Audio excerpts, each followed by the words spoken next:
এখন আমরা দেখি খতিয়ানে উদ্ধৃত দ্বারা গাণিতিক শুদ্ধতা যাচাই।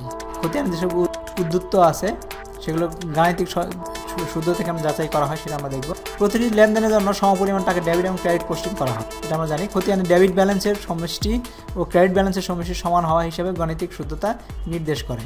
জনাব রকিব 2011 সালের জুলাই মাসে নগদ 30,000 টাকা এবং 15,000 টাকা পণ্য নিয়ে ব্যবসা শুরু করলেন। অন্যান্য লেনদেন ছিল পণ্য বিক্রয় 20,000 টাকা, আসবাবপত্র ক্রয় 5,000 টাকা, ব্যাংকে জমা দেন 3,000 টাকা, পণ্য ক্রয় করেন 7,000 টাকা, উত্তোলন করেন 1,000 টাকা, কর্মচারী বেতন বাবদ চেক দেন 2,000 টাকা। তো এটাকে আমাদের আমাদের জার্নাল এন্ট্রি মানে জাবেদাতে নিতে হবে, তারপর এখান থেকে আমরা খতিয়ানে নিয়ে। তো এখান থেকে আমাদের হিসাবের তালিকাগুলো হচ্ছে কি নগদান হিসাব আছে, কারণ নগদ টাকা থেকে যাচ্ছে, ক্রয় হিসাব আছে, মূলধন হিসাব, বিক্রয় হিসাব, আসবাবপত্র হিসাব, ব্যাংক হিসাব, উত্তোলন হিসাব, বেতন হিসাব, এই 8টা হিসাব নিয়ে এই এন্ট্রিগুলো হবে। তো এই এন্ট্রিগুলোর জন্য আমরা আলাদা যদি আমরা নগদান হিসাব দেই, নগদান হিসাবের সাথে কী কী আছে, নগদ এই মূলধন পাইছি আমি 30,000 টাকা, 30,000 টাকা ডেবিট ব্যালেন্স হয়েছে।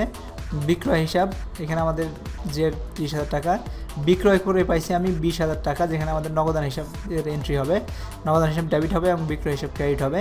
তার মানে বিক্রয় হিসাব নগদান হিসাব 20,000 টাকা এন্ট্রি হয়েছে। আসবাবপত্র কিনছি নগদ 1,000 টাকা, 5,000 টাকা কমে গেছে, চলে গেছে, তাই নগদান হিসাব ক্রেডিট হয়েছে। তার মানে এখানে লিখবো আমরা ক্রেডিট 5,000 টাকা এবং জেড টানে নেব, যেহেতু ক্রেডিট এটা মাইনাস আর এটা প্লাস, যোগ বিয়োগ করলে এটা বিয়োগ হবে। ব্যাংক হিসেবে ব্যাংকে জমা দিয়েছে 3,000 টাকা, তো 3,000 টাকা ক্রেডিট হয়েছে। ব্যাংক জমা আমাদের বাড়ছে কিন্তু নগদান কমছে, এই জন্য ক্রেডিট হয়েছে, তো এটা আমরা বিয়োগ করে দেব 42,000 টাকা। ক্রয় হিসাব 7,000 টাকা ক্রেডিট হয়েছিল, তো এটা আমাদের বিয়োগ করে দেব 35,000 টাকা। উত্তোলন হিসাব সে উত্তোলন করছে 1,000 টাকা, তার মানে টোটাল 34,000 টাকা এখন তার নগদান হিসাবে জের আছে। তো এইভাবে আমরা ক্রয় হিসাবও বের করতে পারি যে ক্রয় হিসাবের জন্য কী হয়েছে, ক্রয় করা হয়েছে কোথায়, পণ্য ক্রয় হয়েছে একটা, আর মূলধন হিসেবে আসছে একটা, এটা পণ্য আসছে, সেটা আমরা ক্রয় হিসেবের মধ্যে নিয়ে আসবো, এটা মনে রাখতে হবে। মূলধন হিসেবে যদি কোনো পণ্য নিয়ে আসা হয় সেটা ক্রয় হিসেবে ধরা হবে। মূলধন শুধু টাকাকে মূলধন হিসেবে, তো এখানে মূলধন হিসেবে আসলো ক্রয় হিসাবের জন্য 15,000 টাকা ডেবিট হয়েছিল, আর নগদান হিসাবে 7,000 টাকা, 7,000 টাকার মাল বিক্রি করছিলাম, এই দুইটা জিনিসই ছিল। তো ডেবিট হিসাবে আনলে এটার যে রয়েছে 22,000 টাকা। ঠিক মূলধন হিসাবের জন্য এইভাবে আমরা বিভিন্ন জেড তৈরি করতে পারি, ক্রেডিট হিসাব, ক্রেডিট হিসাব, তার মানে ক্রেডিট দুইটাই যোগ হয়ে যাবে, 30 আর 15 মিলায় হচ্ছে আমাদের 45,000 টাকা। তো এইভাবে সবগুলো যখন আমরা বিক্রয় হিসাব, আসবাবপত্র হিসাব, উত্তোলন হিসাব, ব্যাংক হিসাব, বেতন হিসাব সব কিছু আমরা জের বের করে ফেলেছি চলমান জেনের মাধ্যমে, আমরা সবগুলোর জের জানি। এখন আমরা সেগুলো রেওয়া মিলে বসা দিতে পারি। রেওয়া মিল সম্পর্কে আমরা ডিটেলে বলবো, তবে একটু জাস্ট ধারণা দেওয়ার জন্য রেওয়া মিলে কীভাবে নেওয়া হয়।